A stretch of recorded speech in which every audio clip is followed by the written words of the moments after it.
Halo semuanya, kali ini kita akan membahas film Sun Wukong lagi ya. Bagi kalian yang bingung mencari urutan filmnya, dimohon agar tidak diambil pusing. Karena film Wukong memang memiliki banyak versi dan masing-masing bisa berdiri sendiri bahkan dibuat di rumah produksi dan aktor yang berbeda-beda pula. Jadi nikmati saja filmnya dan mari kita mulai.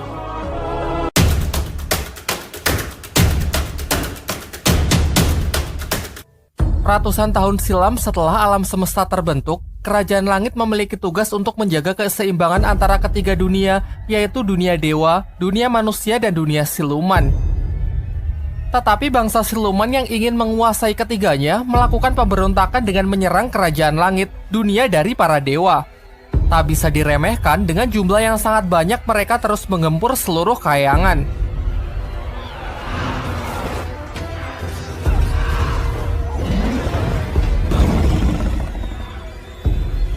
Siluman Kerbau, pemimpin dari bangsa siluman menantang Kaisar Langit, berniat untuk merebut kekuasaannya. Pada awalnya, Siluman Kerbau bisa mengimbangi kekuatan dari Kaisar Langit, namun pertarungan mulai berat sebelah ketika sang Kaisar berubah ke mode naga. Menghancurkan senjata Raja Siluman itu dan menghantamnya hingga tak mampu bangkit kembali. Namun ketika Kaisar ingin menghabisinya dengan api suci, ia dicegah oleh seorang Dewi Kayangan yang tak lain adalah adik dari sang Kaisar Langit. Dewi ini bernama Lia. Ia memohon agar kakaknya bersedia mengampuni Siluman Kerbau karena ternyata secara diam-diam mereka menjalin hubungan asmara. Kaisar Langit yang diliputi rasa dilema akhirnya memberikan ampunannya, tetapi sebagai hukuman karena telah melanggar aturan langit dengan menjalin hubungan dengan bangsa siluman, sang adik pun diusir dari Kerajaan Langit bersama siluman yang diasingkan ke sebuah pegunungan di wilayah bumi. Sang Kaisar lalu menyatakan, kalau sampai hal ini terulang kembali, maka ia tidak akan segan lagi untuk membinasakan seluruh bangsa siluman. Sayangnya meskipun serangan itu dapat dihentikan, namun dampak dari pertarungan itu menyisakan Kerajaan Langit yang benar-benar hancur berantakan, sehingga membutuhkan waktu ratusan tahun untuk memulihkannya kembali. Beruntung seorang dewi bernama Nuwa yang rela mengorbankan dirinya untuk memutar waktu kembali demi mengembalikan kondisi Kerajaan Langit seperti sedia kala.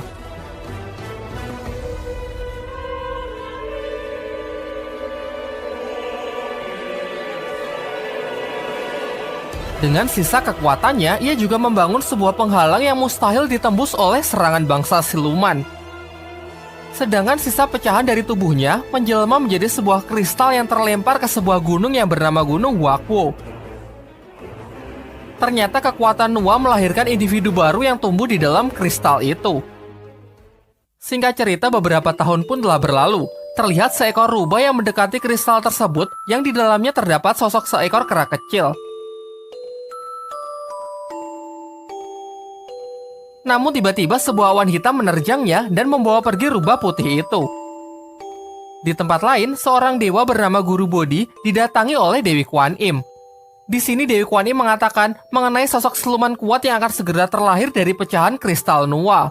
Jika siluman ini mendapatkan pendidikan dan bimbingan yang benar, maka nantinya siluman ini akan banyak bermanfaat bagi kehidupan umat manusia.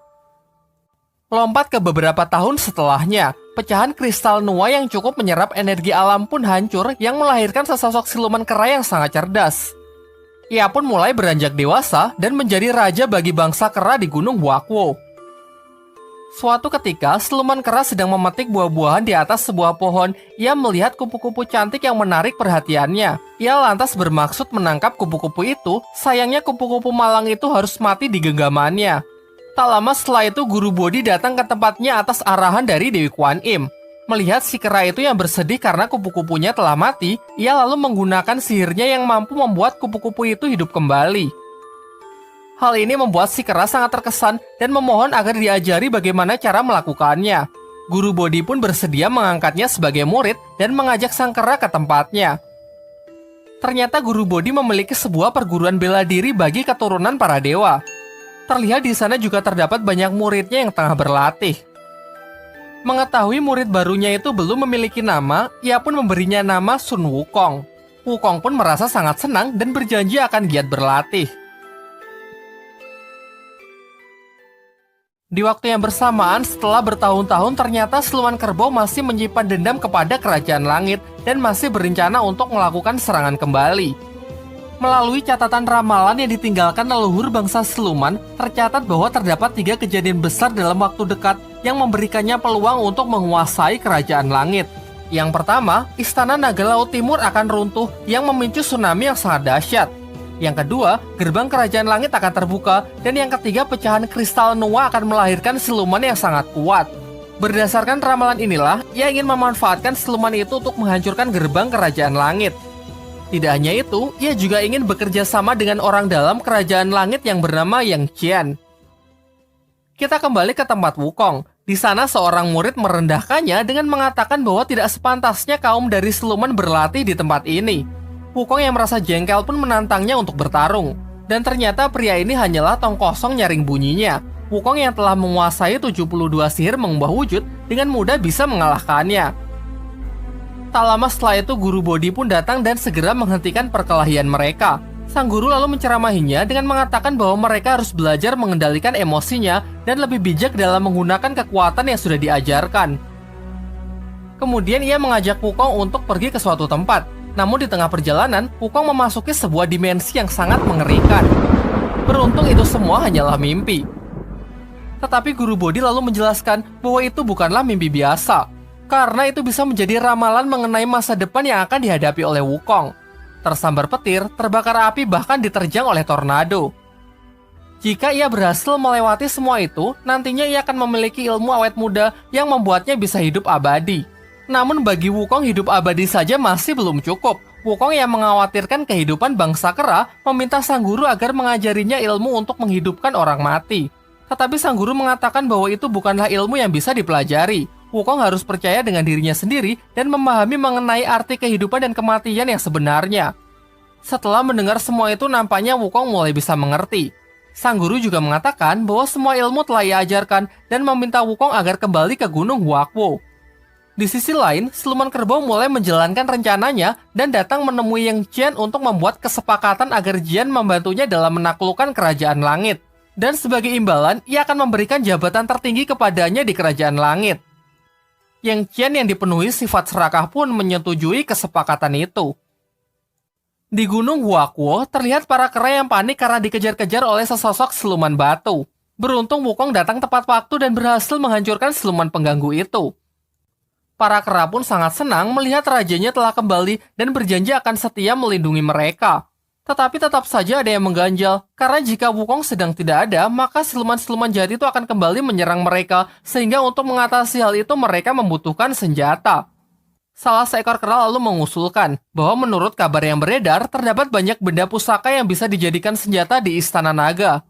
Mengetahui hal itu, Wukong pun segera pergi ke Istana Raja Naga Laut Timur untuk meminta beberapa senjata. Dan singkat cerita, Wukong pun berhasil masuk ke wilayah Istana Naga jauh di dasar laut. Di sana ia mendapatkan serangan dari ikan besar bergigi tajam yang tak lain adalah Panglima Istana Naga yang menolak kedatangan Wukong.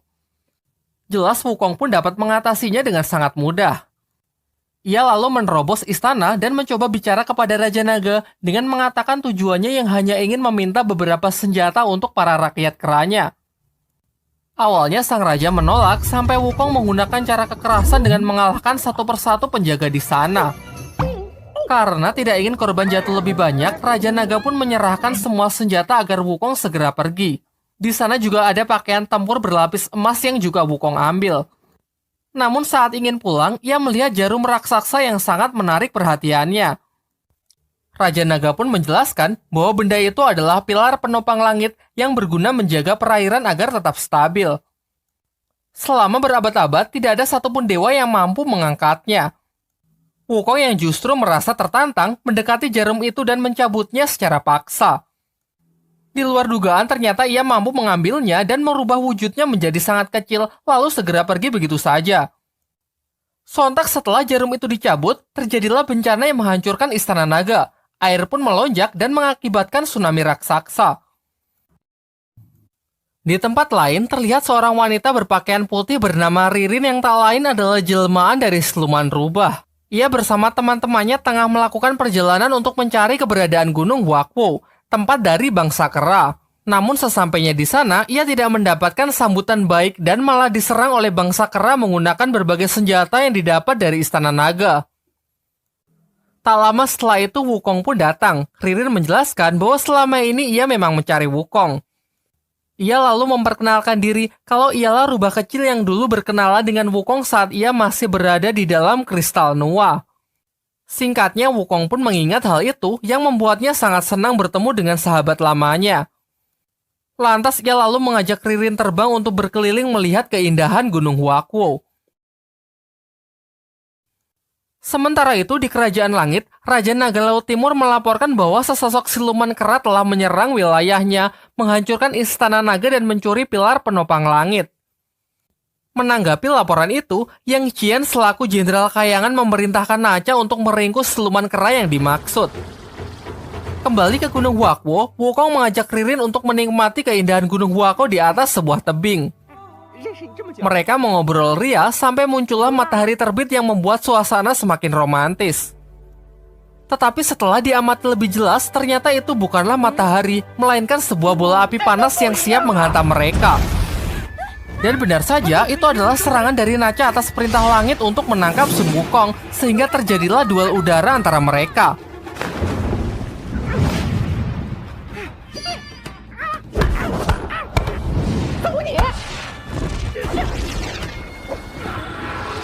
Dengan gelang saktinya, Nacha berhasil mengatasi kelincahan Wukong dan siap membakarnya dengan jurus bola apinya. Sampai siluman kerbau datang dan mengembalikan serangan Nacha sehingga Wukong pun berhasil diselamatkan. Mengetahui Nacha yang gagal, Yang Qian pun segera melaporkan hal ini kepada Kaisar Langit dengan menegaskan kalau Wukong tidak segera diringkus, nantinya akan lebih banyak menyebabkan malapetaka. Tetapi Kaisar Langit tidak sependapat. Ia tahu kalau Wukong berasal dari kemurnian kristal Nuwa. Ia masih percaya bahwa Wukong akan membawa kebaikan dengan arahan yang tepat. Di Gunung Huakuo, Wukong pun berkenalan dengan siluman kerbau dan menyatakan rasa terima kasihnya karena sudah diselamatkan. Mereka pun semakin akrab dan menjalin hubungan persaudaraan. Singkat cerita, siluman kerbau pun mulai menghasut Wukong dengan mengatakan bahwa Wukong memiliki kekuatan yang setara dengan para dewa. Dengan kemampuannya ini, ia sudah selayaknya bisa mendapatkan tempat di Kerajaan Langit. Ririn pun juga sependapat karena mungkin saja di sana Wukong bisa mendapatkan kekuatan yang selama ini ia inginkan, yaitu menghidupkan orang yang mati. Pada awalnya Wukong enggan karena sudah cukup puas tinggal di Gunung Huakuo bersama bangsa keranya. Sampai ia mulai berubah pikiran setelah melihat para kera yang mulai termakan usia. Akhirnya berangkatlah Wukong menuju Kerajaan Langit. Setelah itu, siluman kerbau kembali menemui Yang Qian untuk membahas rencananya untuk memanfaatkan Wukong menghancurkan gerbang langit agar pasukan silumannya bisa melancarkan serangan. Tetapi Yang Qian merasa ragu kalau Wukong mampu mengingat gerbang tersebut yang sangat kuat. Lalu siluman kerbau kembali menjelaskan kalau di dalam istana terdapat pil sakti yang dapat melipat gandakan kekuatan. Jika Yang Qian dapat memancing Wukong agar memakannya, maka gerbang langit pasti mampu ia hancurkan. Singkat cerita, Wukong berhasil menerobos masuk istana langit. Ia mencoba berkeliling dan mengagumi kerajaan yang begitu luas dan megah. Secara tak sengaja ia melihat seorang dewa yang tak lain adalah Kaisar Langit. Nampaknya ia tengah bersedih melihat kudanya yang terjatuh lemas dan tak mampu bangkit kembali. Dengan polosnya, Wukong mencoba membantu dengan melepas semua beban kuda tersebut sehingga kuda itu kini bisa pergi dengan bebas. Setelah itu datanglah Guru Bodhi bersama pasukan langit. Ia meminta maaf karena tindakan tidak sopan yang telah Wukong lakukan. Tetapi sang kaisar sama sekali tidak keberatan dan alih-alih menangkapnya, ia malah berniat memberikan sebuah jabatan kepada Wukong setelah melihat kebaikan di dalam dirinya. Setelah melihat kedekatannya dengan para hewan, ia pun memutuskan untuk menjadikan Wukong sebagai pengurus kuda di Kerajaan Langit. Mendengar hal itu, Wukong pun merasa sangat senang karena ia merasa dihargai dan diakui oleh Kaisar Langit. Singkatnya, Wukong pun segera menjalankan tugasnya untuk mengurus para kuda. Semua baik-baik saja hingga Yang Qian datang dan memukuli kuda-kuda itu dengan alasan ingin mengajari Wukong bagaimana cara mendisiplinkan para hewan ini. Wukong yang merasa kasihan membalas perbuatan Yang Qian dengan cambuk ekornya dan mengatakan bahwa dewa pun juga butuh disiplin. Tidak cuma itu, ia juga melepaskan semua kuda itu agar mereka semua merasakan kebebasan. Bersama dengan para kuda, Wukong pun pergi meninggalkan tempat itu. Wukong yang kabur mencoba bersembunyi di sebuah kebun persik yang terlihat di sana juga ada para bidadari kayangan yang tengah memanen buah persik. Ia pun ingin mencicipi buah dewa itu namun ketahuan oleh salah satu bidadari. Di sini para bidadari ini merendahkan Wukong yang tak sepantasnya berada di kayangan. Terlebih lagi, jabatannya sebagai pengurus kuda adalah yang terkecil di kayangan yang diberikan hanya untuk mengekangnya. Tentu mendengar hal itu, Wukong pun merasa sangat jengkel dan menggunakan sihirnya untuk menghentikan pergerakan mereka dan meninggalkannya begitu saja. Yang Qian yang menyusul membebaskan para bidadari dari pengaruh sihir Wukong dan meminta agar melaporkan perbuatan Wukong ini kepada Kaisar Langit. Tiba-tiba muncul dari belakang Wukong yang langsung mencolok mata Yang Qian. Ia pun emosi dan langsung menyerangnya. Tetapi serangannya dihentikan oleh Kaisar Langit yang juga datang ke tempat itu. Melihat hal itu, Yang Qian pun jadi salting dan mencoba meminta maaf. Tetapi setelah diamati, bagaimana bisa Kaisar Langit memiliki ekor yang jelas bahwa ini adalah penyamaran dari sihir si keras sakti. Sementara itu, di markasnya, Lia menentang rencana siluman kerbau yang ingin kembali menyerang kerajaan langit. Tetapi siluman kerbau tak gentar sedikit pun, dan mengatakan bahwa ia hanya ingin menuntut keadilan. Menurutnya sudah cukup lama para dewa berkuasa. Kini giliran bangsa silumanlah yang harus mengambil alih kerajaan langit dan memulai kekuasaannya. Kegilaannya pun tak cukup sampai di situ, karena demi mewujudkan ambisinya, ia bahkan rela mengorbankan ratusan jiwa bangsa siluman untuk menciptakan sebuah senjata yang maha sakti. Kembali ke tempat Wukong, di sana ia masih mencoba melarikan diri dari kejaran pasukan langit. Ia kemudian bertemu dengan seorang dewi yang mengaku sedang membuat sebuah ramuan yang memiliki kekuatan menghidupkan orang yang mati. Ramuan itu disimpan di sebuah ruangan di kerajaan langit. Setelah memberikan Wukong lokasinya, dewi itu pun segera pergi yang ternyata adalah jelmaan dari Yang Qian yang memang sengaja memancing Wukong untuk memakan pil yang dapat melipat gandakan kekuatan yang nantinya ia manfaatkan untuk menghancurkan gerbang langit sesuai rencananya dengan siluman kerbau. Wukong yang terpancing segera menuju lokasi dan langsung disambut oleh Dewa Taisang yang menjaga ramuan itu. Ia lalu mengikat Wukong dengan tali petirnya yang sangat kuat. Ketika Wukong tahu kalau tali itu akan hancur saat terbakar, ia pun segera menjeburkan dirinya ke dalam tungku api di mana ramuan sakti dimasak. Begitu sampai di dalam, api itu tak hanya menghancurkan tali itu, bahkan nyaris membakar kulit Wukong. Tetapi ia mampu bertahan dan malah memakan 3 pil sakti sekaligus.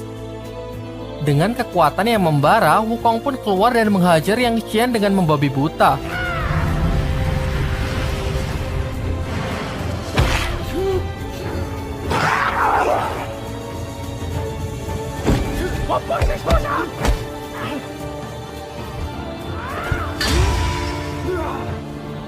Beruntung Yang Qian dapat meloloskan diri dan Wukong tidak mengejarnya karena lebih memilih kembali ke Gunung Huakuo. Tetapi sayangnya saat ia kembali, Gunung Huakuo sudah hancur berantakan. Tidak hanya itu, para rakyat kerennya pun tak ada yang selamat.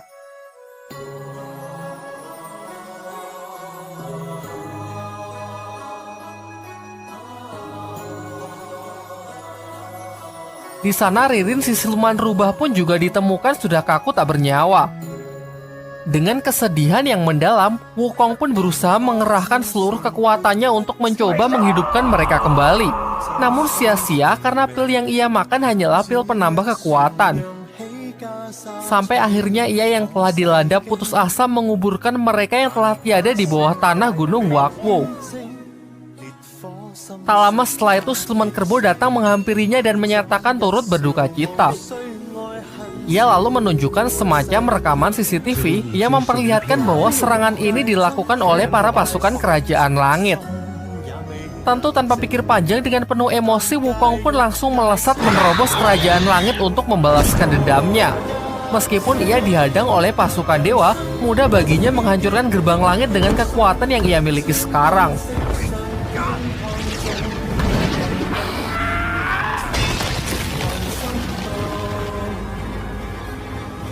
Terlihat senyum siluman kerbau yang menandakan bahwa rencananya berjalan dengan lancar, karena serangan ke Gunung Huakuo sebenarnya dilakukan oleh bangsanya untuk menghasut Wukong agar berselisih dengan para dewa.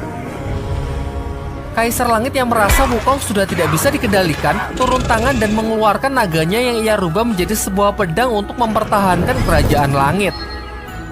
Jumlah pasukan langit yang sangat banyak sama sekali tak dapat menghentikan amukan Wukong, pertahanan terkuat pun dapat dengan mudah ia tembus.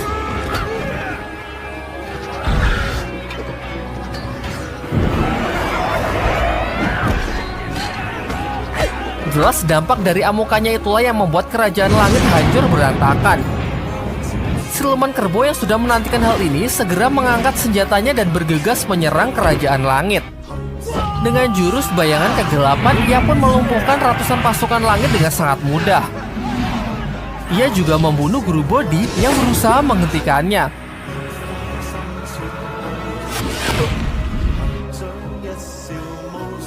Wukong yang menyaksikan hal itu pun merasa sangat marah dan menyadari bahwa pembantaian di Gunung Huako adalah ulah dari siluman kerbau. Hal ini diperkuat dengan jurus bayangan kegelapan yang sama persis dengan bayangan kegelapan yang tertinggal di leher mayat siluman rubah. Tiba-tiba seekor naga raksasa pun juga mencoba menghentikan siluman kerbau yang tak lain adalah jelmaan dari Kaisar Langit. Namun dengan senjata barunya, kini Kaisar Langit sekalipun bukan lagi tandingannya. Dengan bangganya, siluman kerbau berjalan mendekati singgasana kerajaan langit. Ia ternyata juga mengkhianati Yang Xian dan langsung membunuhnya.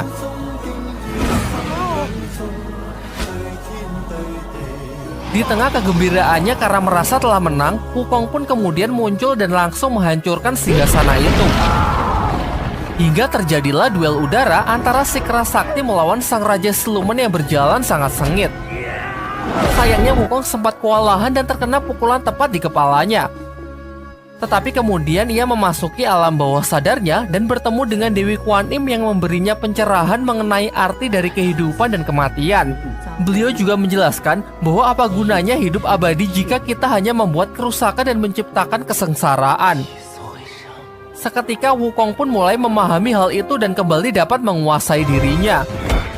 Ia pun tersadar dan dengan mudah dapat menghentikan serangan dari siluman kerbau.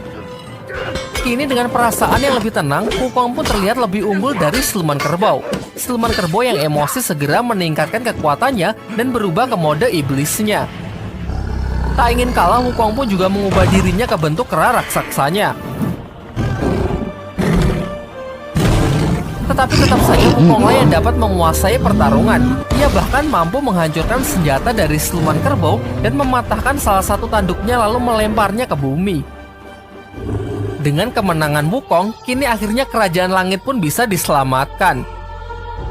Akan tetapi meskipun serangan bangsa siluman telah berakhir, dampak pertarungan itu benar-benar telah menghancurkan kerajaan langit dan butuh ratusan tahun untuk membangunnya kembali. Sampai akhirnya Sang Buddha Agung datang dan mengatakan bahwa atas kesalahannya yang telah Wukong lakukan, ia harus menjalani hukuman dengan digencet di bawah Gunung Lima Jari selama 500 tahun untuk merenungi semua perbuatannya. Sampai nanti datang seorang biksu yang akan membebaskannya. Sun Wukong pun sama sekali tak keberatan dan dengan ikhlas menerima hukuman itu. Sementara itu, atas semua kejahatan yang telah dilakukan siluman kerbau, Sang Buddha Agung pun menghukumnya untuk bereinkarnasi menjadi seekor kerbau. Namun meskipun demikian, Lia bersama anaknya yang telah lahir berjanji akan tetap setia menemaninya. Singkat cerita, 500 tahun pun telah berlalu, terlihat seorang biksu yang mendekati Gunung Lima Jari, tempat di mana Sun Wukong menjalani hukumannya.